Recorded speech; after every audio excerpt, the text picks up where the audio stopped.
Hi, y'all. So I wanted to answer the question of, will dating a man or woman of God automatically mean that we'll have a healthy and blessed relationship? And honestly, the answer is no.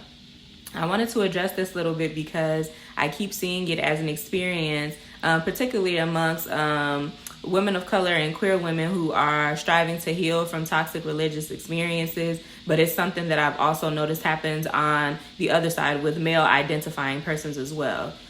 Just because you date a person that seems to have a relationship with God or tends to have what seems to be a deep spiritual or maturity and spirituality with regard to the religious practices or spiritual practices that you all may have in common does not automatically mean that they will be a good partner.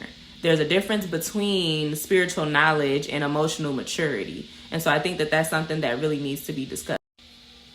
I think toxic religious practices have failed a lot of people in these ways just because now I see so many people in relationships and in marriages that they feel like aren't actually beneficial to them, aren't actually helpful, but due to this person being a man or woman of God, or feeling like if they pray hard enough or they do enough, that this relationship will automatically become better.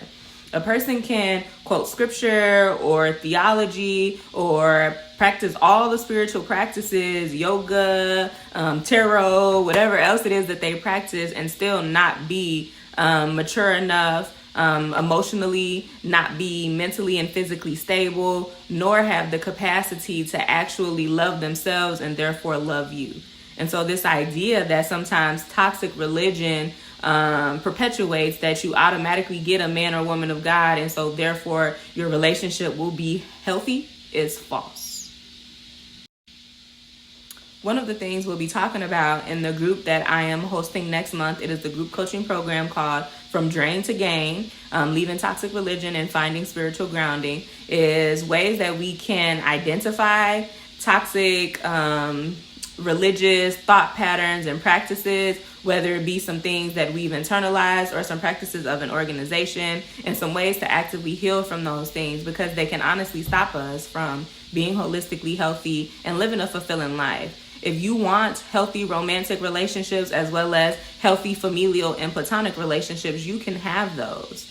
And you do not have to sacrifice parts of your well-being and your health and ignore red flags and be subject to harmful practices to get them. It is possible. So sign up for the group next month. You can find out more at knorvalwellness.com.